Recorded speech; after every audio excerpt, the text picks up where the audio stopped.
His title is Cognitive Science, Philosophy and Faith. It's the results of a 3-year project that he co-led. And there is a book coming out later this year from Ashgate, which has contributions from the people who took part in the project on this topic. So it's going to be a pleasure to listen to him. Now I'm going to talk about the cognitive science of religion. Now, this is obviously a branch of cognitive science. You may find that you haven't heard of it. Some of you will be familiar with it. It's, I think, quite important because it's looking at how humans think about religion. It's to do with the cognitive roots of our religious impulses. Now, the emphasis is on cognition, so it's about how we react, both consciously and perhaps unconsciously, to the world, but how our cognitive architecture, to use that term, constructs the way we look at the world, the way we decide what's relevant and salient, and the way we build up our picture of reality. Obviously, one explanation for that kind of thing may be through evolution and Darwinian theory. But let me stress that that's actually a slightly different issue, because what cognitive scientists are looking at when they're looking at religion isn't just how these views have developed, or indeed how they're sustained, but what they are. In other words, what is our cognition? What is it typically to be a human? And so, although I think evolution will be relevant, it's not primarily what I'm going to be talking about. Now, I said, what is it to be human? And this immediately puts the cognitive science of religion in a particular kind of category. In other words, we're saying that there is something that it is to be human. Human nature is a substantive issue. Now, when I first started writing and talking about human nature, it was even more contentious than it is now that there is such a thing. A lot of people, particularly sociologists, would say actually what it is to be human is socially constructed. It depends where you are. It's a cultural artifact, really. It's a matter of how we are culturally conditioned to think of ourselves. And different people in different places in different parts of the world will see things very differently. Now, I think that is superficially true, obviously. People like different food, they react in different ways to different things in different parts of the world. But there is a commonality.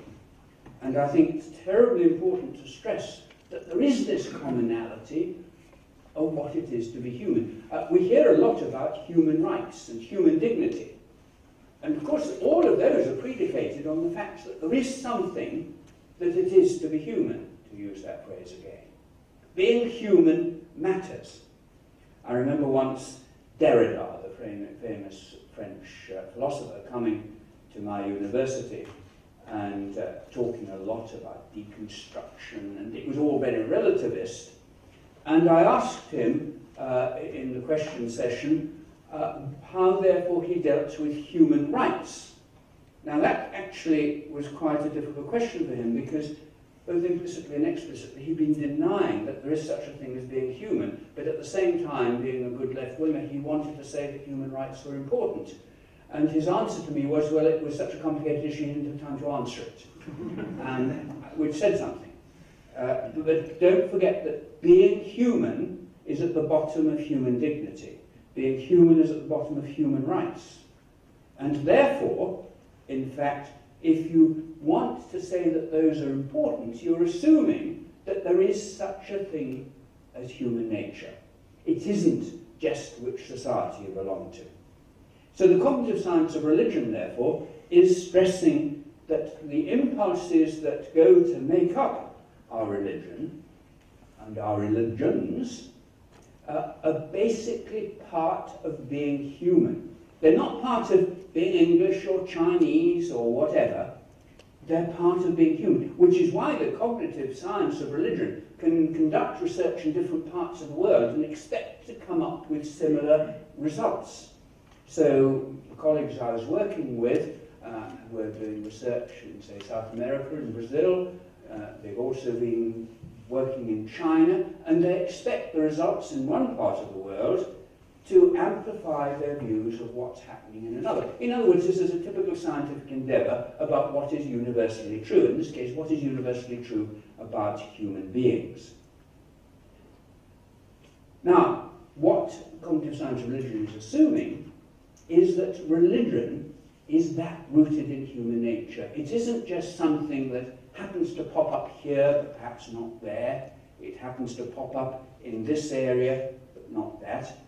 It is basic. I remember one anthropologist saying that if he was actually conducting an excavation and looking at some kind of prehistoric society where there was no real record of any religion, he knew nevertheless they had to have one. He was sure that any society he was investigating would at root be religious. And that's a very strong claim. And incidentally, he was an atheist. I mean, he thought that this wasn't necessarily something to be proud of, but it was a fact that he felt had to be reckoned with. So, I think that this, therefore, has implications for our wider social and political life. Much was made by sociologists in the past, and indeed by some still, of the notion of secularization. That the idea and the very word suggests a kind of mechanism in society, which sociologists are rather fond of, that there's an inevitable process of how societies develop, and as societies particularly get more scientifically orientated and reach a certain level of development, inevitably religion is going to be pushed to the sidelines. If they become more secular, I mean, the subtext is they become more enlightened and religion is part of the Dark Ages. That secularization thesis, of course, was very popular with sociologists in the 1960s. Those that are still functioning who are writing then have, by and large, repudiated it, sometimes very vociferously, people like Peter Berger. And I think that they recognize that actually it's a thesis that has been empirically disproved. Now, living in Western Europe, we might be surprised at that, because of course our experience here in Western Europe is that religion is still very much on the decline, being pushed to the sidelines. But it isn't a truth about the world as a whole. Religion is growing in many parts of the world, and this isn't just that Islam is getting more militant and more obvious. It's also that religion as such is gaining in numbers and influence. Christianity is growing in Africa, in America, South America particularly. And even in so-called advanced nations, it's just not true to say that what's happening in Western Europe is typical of what will happen in a scientifically developed society. You've only got to go to the United States, particularly some parts of it, to see how influential religion still is. And it isn't on the decline, as so many people have predicted. So as a prediction, it doesn't seem to have been borne out. Now, think again, if you come across a country where religion does seem to be dying, what does that say? What about the countries where religion was being deliberately suppressed in Eastern Europe? If you look at them, and the picture is patchy, but nevertheless the influence of religion, the place it plays in society, is on the whole growing. Religion is resurgent. And I think it would be a prediction of the cognitive science of religion that if you get religion really built into human nature, that you will find that you can stamp on it, it can be suppressed, it can even be throttled by prosperity or whatever, but in the end it will return. And this has been, I think, the experience in many countries. Russia still isn't particularly religious, but religion is influential there. People may not believe, but they certainly belong to the Russian Orthodox Church. That says something that places that were once museums of atheism are now thronged with worshippers queuing to kiss the icon, to light candles and so on. Religion is much more present.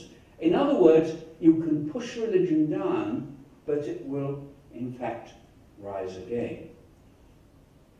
I went a couple of weeks ago to the announcement of this year's Templeton Prize winner in London. He was from the Czech Republic, a Roman Catholic priest who'd been very active in what, in a sense, was the underground in Czechoslovakia at the time. A fellow worker with Václav Havel, a man who, if he hadn't been a priest, I think it was said, would have become president of the Czech Republic himself, very influential now in Charles University. And he, in talking about the situation of religion in the Czech Republic, which is very secular, I mean, more so than neighbouring Slovakia, said that he felt that that was entirely because of what they'd been through and the influence of communism and its history. And even so, he stressed that he felt nearly everyone there believed in what he called something. In other words, there was a yearning for something, a feeling that there is something religious to be looked at, worshipped. But because of their history, the whole of traditional Christianity had to some extent been constrained. Just how constrained was told by a story he told. Most of the monasteries in Czechoslovakia were suppressed. There were only 2 left, one just outside Prague. This is in the 1970s, we're not talking about very long ago. And even that was stormed on one evening by the secret police. I don't know what they were after. Now, it so happens that in the seminary, in the monastery, one of the monks was very ascetic, and as a spiritual exercise, believed that he had to and chose to go to sleep every night in a coffin. Not everybody's choice of bed. Anyway, there he was asleep in his coffin, and the secret police burst in, and he woke up and sat up in the coffin. Whereupon he said, "What's going on?" The secret police gave one look at him and fled from the whole place. But that shows, I think, just the pressure the church was under. They were under constant threat. And now the threat is removed, perhaps Orthodox religion is finding it difficult to find its way again, but this particular speaker was under no doubt that there was a search, for, as he said, for something. And I think that this is what the cognitive science of religion is trying to say. It's talking about basic impulses in human beings, and I'll mention a few of them, that go to build up a kind of quasi-religious picture. But nobody is saying that the cognitive science of religion shows that Christianity is innate, or that Islam is innate.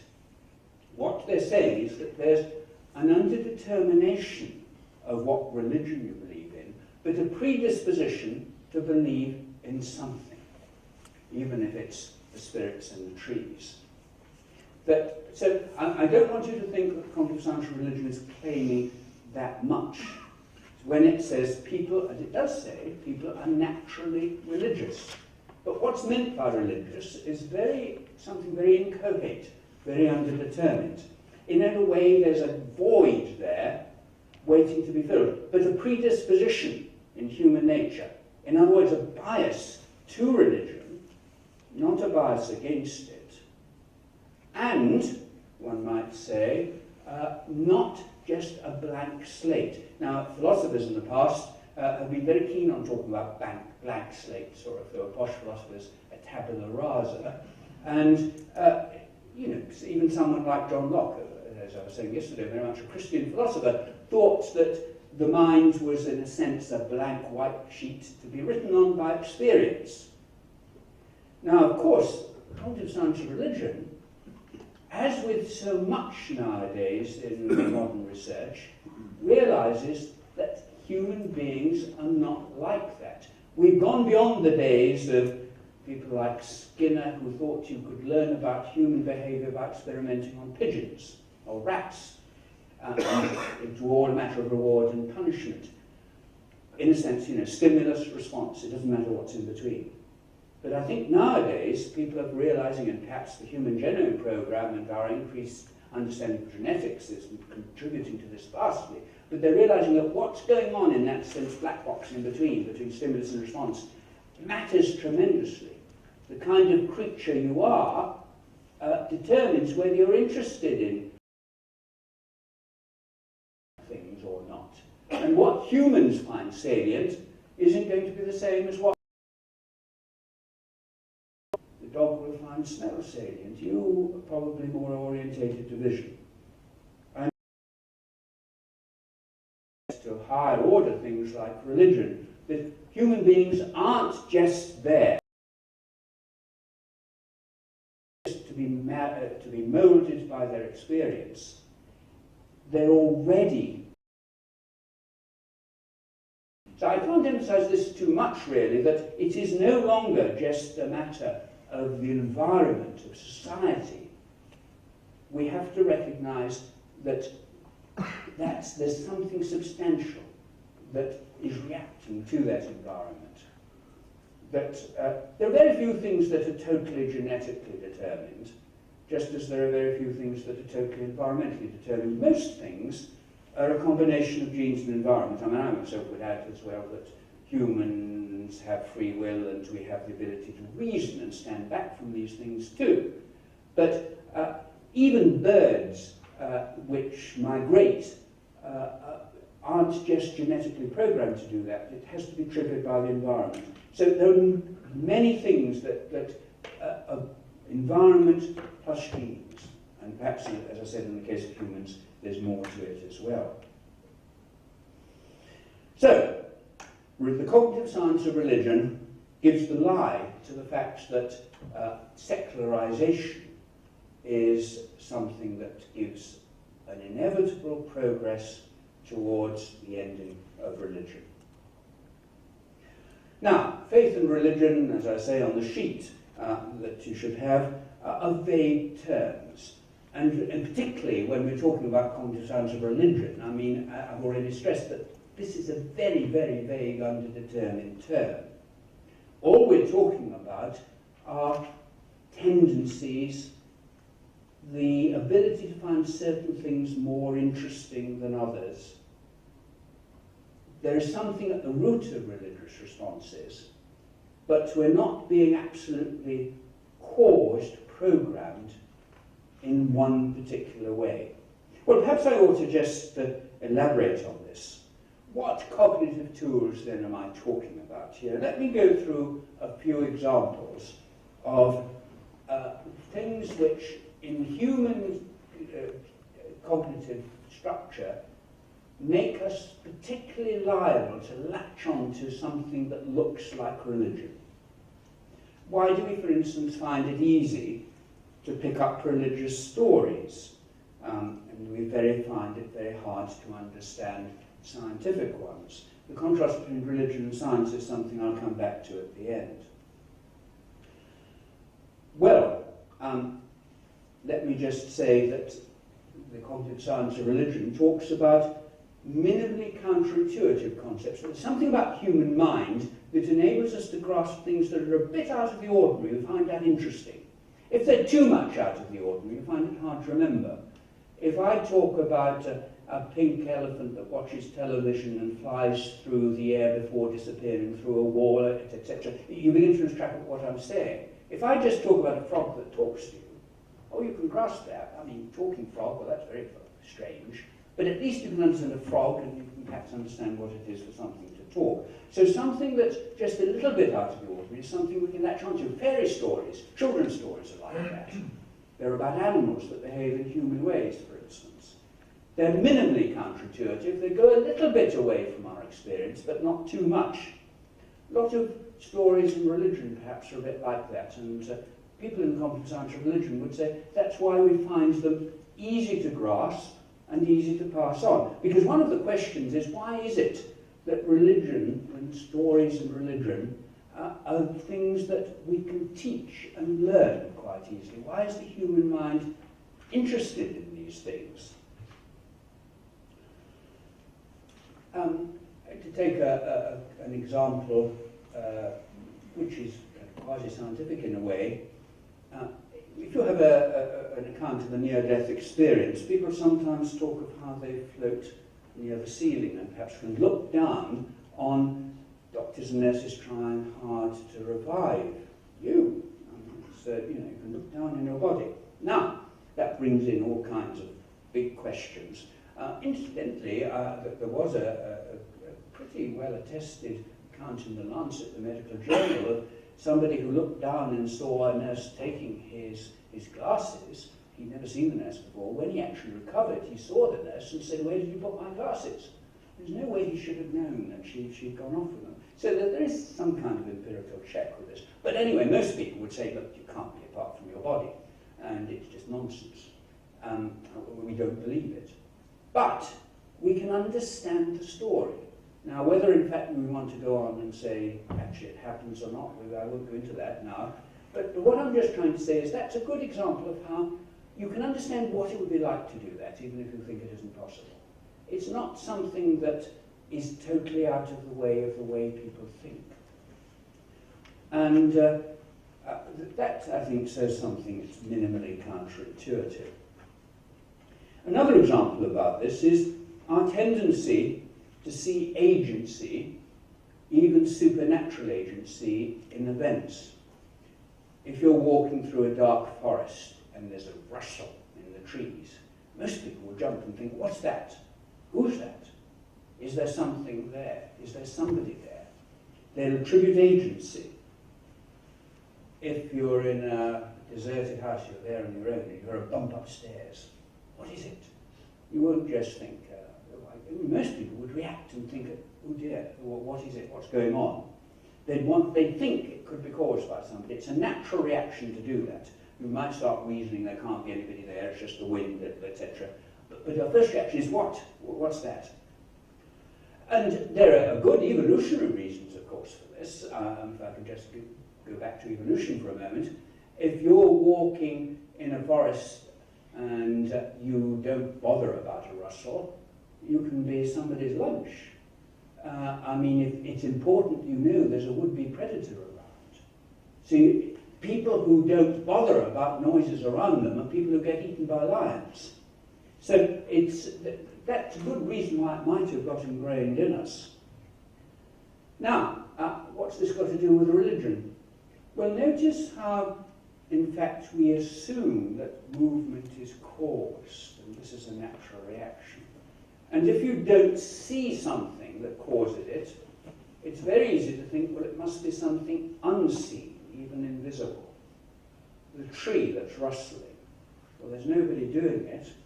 Is it the spirit in the tree? I mean, it's primitive religion, all right, but you can see how a notion of spirits begins to gain traction.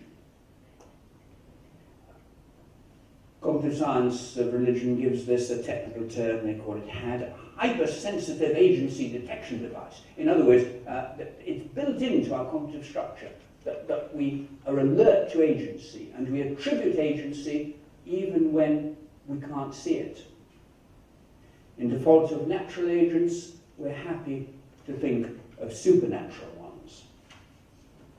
Now, I mentioned just now the example of floating near the ceiling. And now, that implies a dualism of mind and body. And the fact that we can easily think of it ties in with something else that has been found out, I think, to be true. There have been various books about this. A man called Bloom wrote one, who claims that we are, in fact, natural dualists. We do naturally think of ourselves and others as being different from their body. We think of ourselves and our feelings as being perhaps not just the same as bodily events. Now, this isn't a quick philosophical argument for the truth of dualism, but it does suggest that we find it very easy to think in a dualist way. In fact, that is the way we think. You have to be rather sophisticated to say that it's wrong. And it's why, in fact, when you come across philosophers and neuroscientists and scientists generally saying, of course, everybody realizes that dualism is wrong. Well, one thinks, well, yes, everybody, but most people. I mean, you have to be very sophisticated to think that actually dualism is wrong, because that's the way we as humans think. Now, as I say, none of this necessarily shows that it's right, it doesn't show it wrong either. It is our starting point as humans. That's why the issue of dualism is an issue. It's why materialists who deny the existence of mind seem to be saying something so extraordinary. And when some people like Daniel Dennett even seem to almost be denying the existence of sensations and the existence of consciousness, the existence of a self, the existence of an agent, it goes against the way we think of ourselves. That's how we start off. And again, you can think of all kinds of good evolutionary reasons how this has developed, but I think that this is a fact. And therefore, a natural corollary of that, and this goes back to the issue of the near-death experience, I suppose, is that we can easily think of people surviving death. And you find again that a belief in the survival of death goes very deep in human nature, that in fact people do think of people being transported to another world, or their spirits even being still around in this one. They find it very hard to think that people are just exterminated at death. That is a human trait. Now again, right or wrong, it's how we start to think about things. And you'll find in primitive societies and primitive religions, belief in spirits, agencies, the existence of spirits and ghosts, the ancestor worship, all of that is part of what it seems natural to do. And again, I deliberately use the word natural. Now, part of human development, and this is another thing that cognitive scientists of religion would want to say, is that we begin to think in terms, as we developed, in terms of what they call theory of mind. In other words, there comes a point when you think that other people are different from you and their perspective is different from yours. And that's quite important, and there is a really real question whether the higher apes are capable of that. One of the things you can do if, in fact, you think that people's perspective is different from yours is you can start deceiving them, because you can know something they don't, and you can make them think something that you don't think. But until you think that, until you realise that they and you are different, you can't even get to the level of trying to deceive. So, it's an interesting question, can chimpanzees deceive each other, and do they want to? I think that's a slightly open question.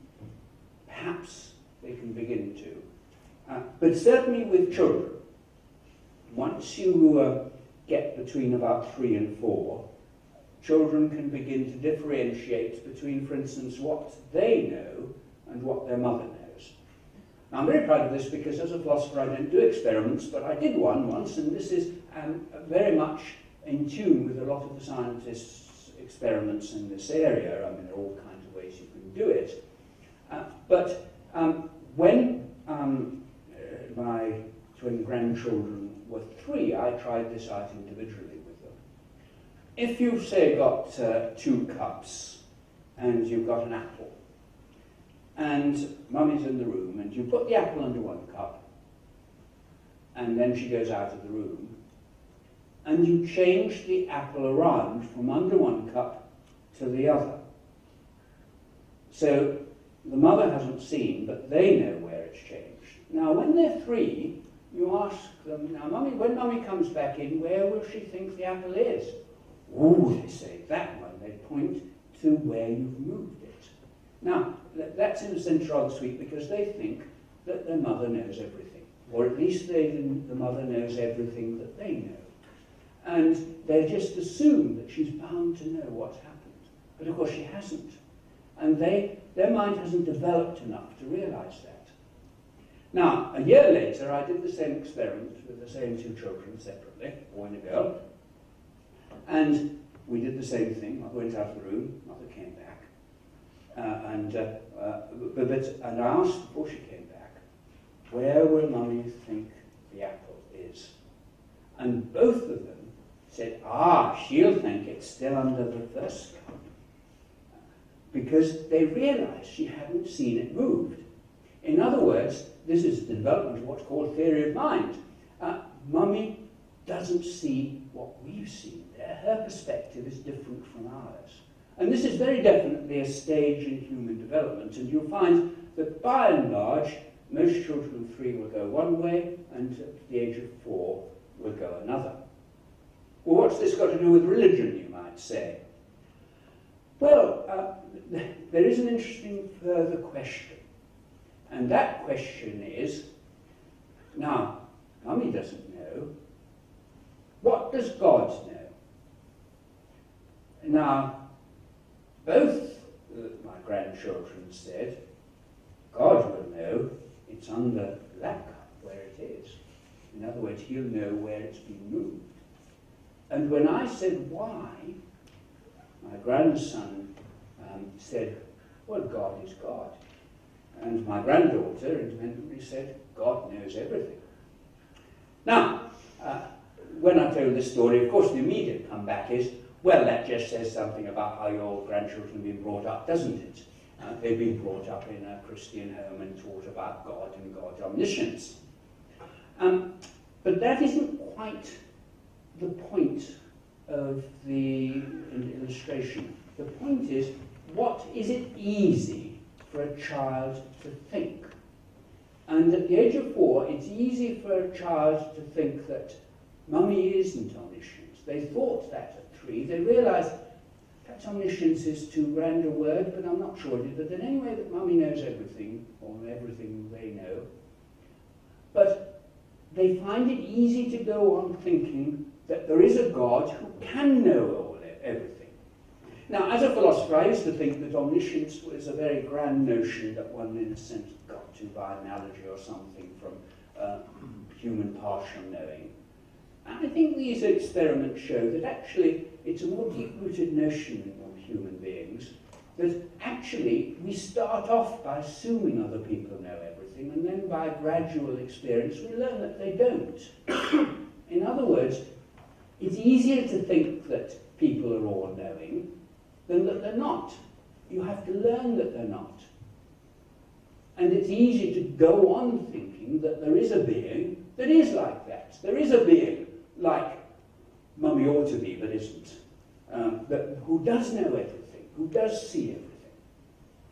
And so it isn't a question of how they've been brought up, it's what they find it easy to believe.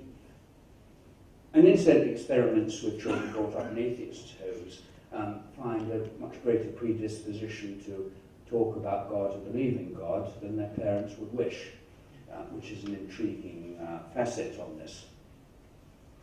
But anyway, that just shows how small children find it so easy, and I suppose it's part of our human experience that little children find it easier to talk about God than older people. Another example, experiments show that we do naturally look for purpose. Now, science, of course, looks for causes in things. There's a scientist called Dorothy Kellerman in Boston who's done a lot of experiments in this, and particularly even with scientists. And if she asks questions very quickly about things, and they have to say what's the cause, or that she finds that they tend to go for purpose, not cause, if they're not thinking about it. It's very easy to think that things happen for a purpose, not just for a cause. Now, you get this certainly with small children. Why are those rocks pointed? She would say to children. And, of course, a scientific good answer would be to do with erosion and sedimentation and, well, all kinds of geological concepts, whatever the ones that are appropriate. But certainly to do with causation, not purpose. On the other hand, you'll find that little children, when asked, will come up with examples in terms of purpose, not cause. Quite naturally they say, they're pointed so that birds won't sit on them. they think up reasons. In other words, they've been made like that for a purpose.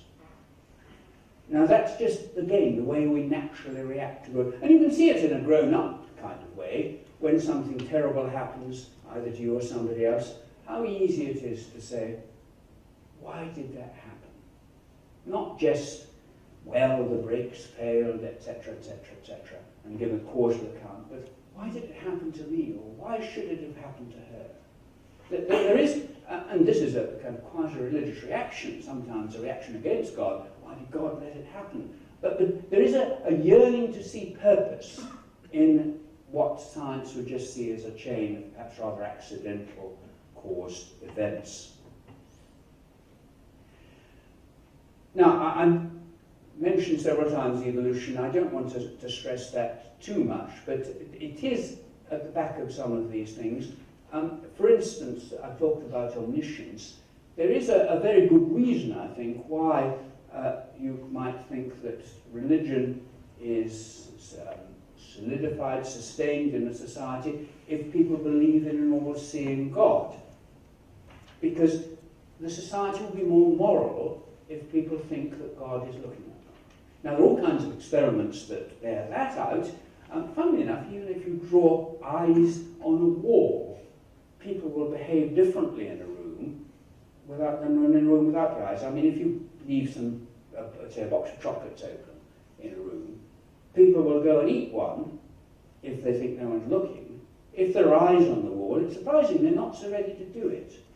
And, I mean, if you think that's implausible, just think how differently people behave because there are closed-circuit television cameras on them. And that's part of the whole rationale for a rather intrusive society which we live. It's to try and control, constrain behaviour. If people think somebody's watching, they'll behave differently from the way in which they don't. And I think that that's quite a salutary and important thing, because you realise that if you think there is an all-seeing God, that will influence people's behaviour. And that will perhaps sustain religion in a way that perhaps helps altruism, as Keith was talking this morning. Now, behind all of this is the fact that what's being said is that religion is more natural than science. Now, what do I mean by that? Religion is the starting point. Religion is the default option. Religion, all these various parts of the human cognitive architecture that go to make up religion, that ground religion in the way we think, that those are our starting point. It's very much more easy to think in these ways than to think scientifically. Now, this doesn't prove that religion is right and science is wrong, but it does show that that's how we think. Of course, some philosophers would go the other way and say, well, it just shows that we've got to grow out of all of this, that religion is infantile, and we've got to grow out of what they sneer at as folk psychology. People like Dennett and others are very kind of adept at sneering at that kind of thing. But even so, the fact that religion, which is universal amongst human beings, is more natural than science should give us pause for thought. For instance, I said that we naturally think in terms of purpose. That would suggest that even the theory of evolution, which is trying to undermine sometimes a belief in purpose, that's going to have a somewhat uphill battle, right or wrong. Let's assume it's true. Even so, people will not find it easy to believe. A lot of science is dealing with not just our perceptions, but interpretations of our perceptions, theories about them. And sometimes it's trying to undermine what we take as real. I mean, we think that's solid.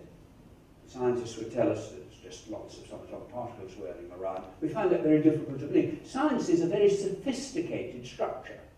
It's built, in other words, on something that is, I think, going against the grain of what we find it easier to believe. Now again, that's not to undermine science, but it does suggest that science is sophisticated, religion isn't. So in that way, I'd say that religion is the default option compared with atheism. Atheism is a reflection on all of this and their significance. In that way, I think the equivalence with atheism is actually theology. Theology is reflecting on our religious impulses and trying to make sense of them. Now, let me just finish by saying, of course, behind all of this is the issue, and we've just got all of these other disparate impulses that go to ground what we see as typical religions. There are the same impulses grounding different religions in different ways. But what we really are, I suppose, interested in very often is, where does this leave religion? Does it explain religion away, or does it support it? If I say religion is natural, is that an argument for religion? Or, as I said, is it an argument that, well, we push go out of these natural and childish reactions? One point against religion that people make, and point against its truth, is that all of these are just byproducts of the human mind, and so it just shows how religious impulses have developed as a byproduct of other things. I think that term byproduct is rather tendentious. They seem to be rather more central to human nature very often. Other people would say, well, now look, is all of this a little bit like what Calvin, or more recently Alvin Plantinga, the philosopher of religion, called the sensus divinitatis, the sense of divinity? Is that a natural sense within us? And indeed, if there was a God, if there is a God who has made us, wouldn't we expect that he has made us not to be totally neutral to him, but actually inclined to believe? Isn't this the raw material of belief? Now, I think, just to summarise it, I think the cognitive science of religion is actually neutral between the truth of religion, or the truth of any particular religion, which religion anyway, and explaining it away. It's just a fact about religion that it's there in human nature. That's itself an important fact. But when we get on to questions of truth, we have to reflect on these impulses. As Keith was saying this morning, some of the impulses we have ingrained in us are sometimes better withstood. I mean, it doesn't necessarily follow that because we naturally, for instance, don't like the sight of blood, that we should behave accordingly. If you want to be a surgeon, you've got to get over that. So there are natural impulses that we have to recognise, but don't necessarily define what we truly are to think about the world. So I don't want to say that this establishes religion, but I don't think it explains it away either. As I said, if you already believe in God, you might think that in a way it shows that in human beings there's almost a God-shaped hole in our mind, a receptivity to religion that one might expect if you believed we were created. One of the big questions, I suppose, in religion is, why does God make it quite so difficult to believe in him? And perhaps one answer is that there is a predisposition to believe, but we need more. In other words, perhaps this is beginning to say, one of the things we need is revelation, further revelation from God. But it's revelation from a God who perhaps has already made us inclined to recognise that there could be revelation. It's made us inclined to look to the fact that there might be something that could be revealed. Now, Richard Dawkins, of course, wouldn't go on with that, but interestingly enough, he would accept, I think, a lot of what I've been saying today about the cognitive science of religion. I gave a lecture with him in the audience once, and he didn't object to what I was saying about that at all. I mean, he would accept that, no, this is true about human nature, and somehow or other we've got to get away from it all. But it is a fact that shows why religion has such a grip in all of our societies. So, I don't think there's any quick fix here to prove religion or disprove it, but to show that religion is a force in all human societies is itself to make a point of some political importance. It shows that you can't marginalise religion, ignore it, pretend it has no part in public life, because if you do that, you're suppressing something that will undoubtedly re-emerge. Thank you.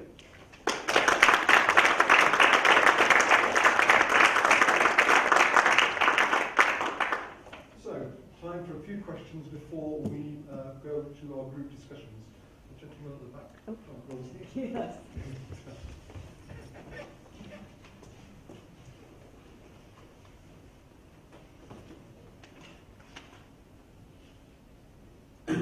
Yeah, thank you. Yeah, my question, I suppose, is you mentioned right at the beginning about what makes us distinctively human. Obviously, there's an awful lot of debate at the moment about exactly how are we differentiated from other primates. You know, used to be culture, now there's used to be evidence that that other primate species also have culture.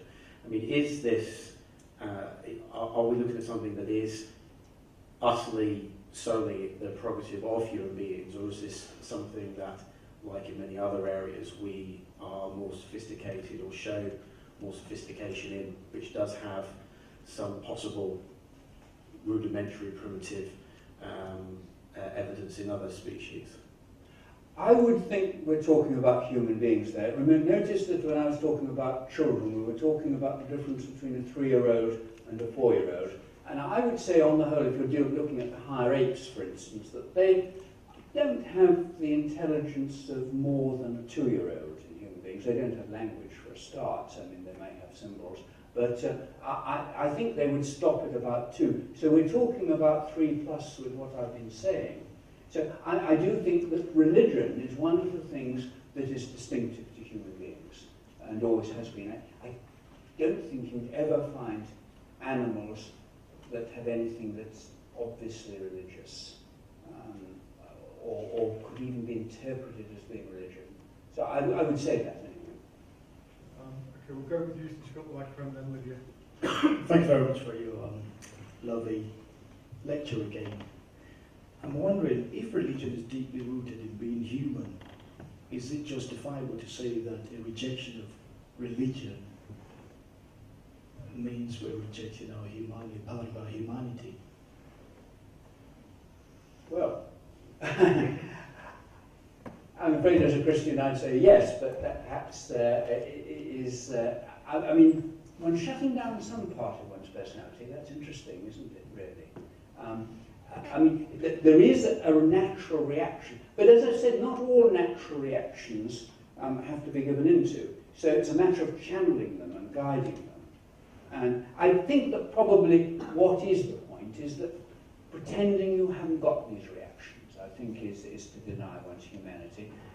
Somebody who rationally says, now, this is how I naturally react, but I realise it's infantile and irrational, and I'm not going to guide my life on the bird. Like somebody who says, well, I can see why I think there's a spirit in the tree, but I know there aren't.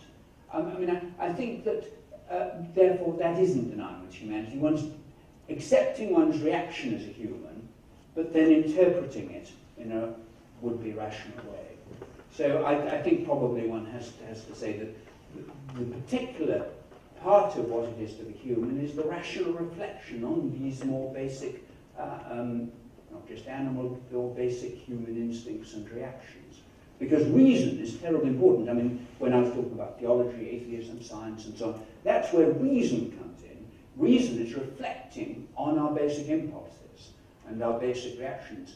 And the way some of these things that the cognitive scientists talk about, they will fully accept are really pre-conscious. I mean, there's something that aren't under our control altogether. We react like that. We're perhaps aware we're reacting. We can't always stop ourselves reacting. What we do in consequence. And perhaps that's what's the important thing about being human. Using their reason, just as I would have thought the theologian is, and therefore dealing with their human reactions. And then the question is, which is the right way to deal with them? So it's easy to see a link between these results of cognitive sciences and the sensus divinitatis. What about doctrine in Christian faith, original sin. Would you be able to make a connection? Ward, I think he thought, being flippant, talked about some of our natural reactions in terms of original sin. I actually thought there's something that could be thought to be right about that. Now, there are various ways of thinking about original sin, but if you wanted to use that horrible word, demythologize it, you could say, well, original sin is what's built into us as humans because of our biological inheritance. And these reactions, good and bad, are very often part of what sometimes incline us. I mean, particularly the selfish reactions. I mean, because we are really naturally inclined to be rather selfish. And that seems to be what sin is. And there is no doubt a biological basis for a lot of this selfish behaviour. And in a way, that's crystallizing in a very concrete form what sin is. So I don't know if that helps. But certainly a lot of our natural biological reactions aren't necessarily other regarding. They're very self-regarding. Gentleman in the middle here, and then back. Just a comment and maybe a partial response. As you might know, both Eastern Orthodox Church and Oriental Orthodox Church do not recognize the concept of original sin. Both of them are apostolic churches dating back from the very apostles. So I think you assume that original sin is a universally accepted Christian concept. It is not. But it is a basic human experience that we're not altogether admirable as a species. Absolutely, isn't but it? that's more to do with the fall rather than the definition of the original sin in St. Augustine and others. So yes. it's but sin is reality. Yes. Isn't it? Yes. Yes. I mean, however you yes, we are sinful, we are fallen, Yes. but the original sin is actually understood quite differently in the Orthodox, in the Eastern Christianity than in the Western, so it's not therefore completely accepted. Well, it's not universally accepted Christian doctrine. I don't think it's a very live doctrine in the West nowadays. I don't see it.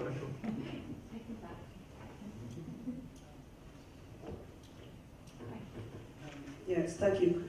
On the point of why does God make it so difficult for us to believe, I think you said something about we might need a revelation. I do not know what you meant by that, but will a revelation not be undermining faith? I mean, if we were to see God, then what is there to believe?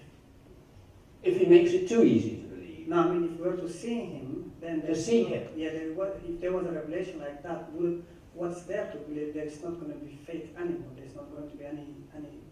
Well, yes. I mean, I think I would put the emphasis not on the word faith, but perhaps on the word freedom. That I do believe God has given human beings free will, and therefore will not constrain them to believe. And I think that that's important. So Jesus saw people rejecting him, walking away from him, and he let them go. So I think that it is quite important to see that we have a free choice, and that's the crucial thing. I'm just talking about faith. I suppose that's really what you're getting at, that it is our own responsibility. But I think that the thing that worries me and a lot of people is that, all right, we all have freedom, but sometimes there seems such a bias in the world against religious belief, particularly in the Western world nowadays, that it isn't just a free choice for or against.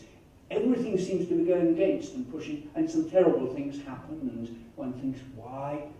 So I think, now I wasn't altogether saying that I backed that argument, why did God make it so difficult, but I was saying it's something that I've heard people say, and it may be that if we are naturally inclined to be receptive to a religious voice or a religious revelation, that it isn't that difficult, that there is something to be said on the other side as well.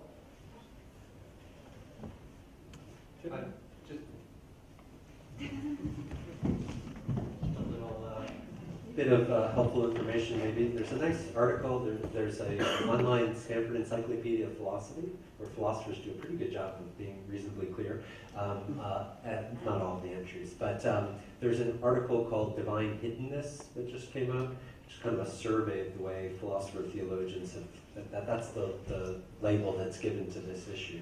and it kind of surveys the way that various people have thought about it. So it's a nice resource, and it's free to download. But of course, some philosophers do come to the conclusion that God is totally hidden and totally inaccessible, and you don't want to get to that position. So there's one question. I mean, there is a balance. As you say, if God makes it too obvious, then we haven't got freedom. If it's too difficult, then we haven't got a free choice either, because we don't know what we choose that way. So it is difficult. Comes out of a line from the Psalms. I think it's Psalm 51, truly you are a hidden God. Pascal quotes it, so that's how that term. Yeah, but of course it is saying you are, so they know who they're addressing. So if he was totally hidden, they wouldn't know what they were addressing. And that's the dilemma, isn't it? So one final question. Break up into groups. You had mentioned that we find it hard to believe that we are, that death does away with us entirely. And the non-faith response to that's pretty obvious. Would you be willing to unpack that a little bit more as far as in the argument for this belief forming? What are some indicators out of that as far as the universal human tendency not to believe that death does away with our existence? Well, just that if you look at so-called primitive societies, and they find it very difficult to actually assume that somebody who's died has gone and has been totally annihilated. And ancestor worship is one aspect of that. Another is, I suppose, the pretty human reaction that one shouldn't do what X didn't want you to do. There's the feeling that perhaps they may still be aware of what you're doing. You're still in their sight somehow. There's the feeling that that they haven't become nothing, that they are somewhere, somehow. And that's not just a feeling that, even about ourselves, that A, we don't want to be exterminated, and B, we won't be, but it's also a feeling of those we love and have been related to. We feel that can't have happened to them. And that seems an unreasoned, natural reaction. It's why people make offerings to the dead, for instance, which you find a pretty universal phenomenon. And that there is a feeling that their body, I mean, obviously people know their body's been destroyed, and they see it being corrupted, or they might have been burnt. But they feel even so the person's hasn't gone. And I think you'll find that that's a pretty fundamental root of a lot of religion. Let's thank Roger again.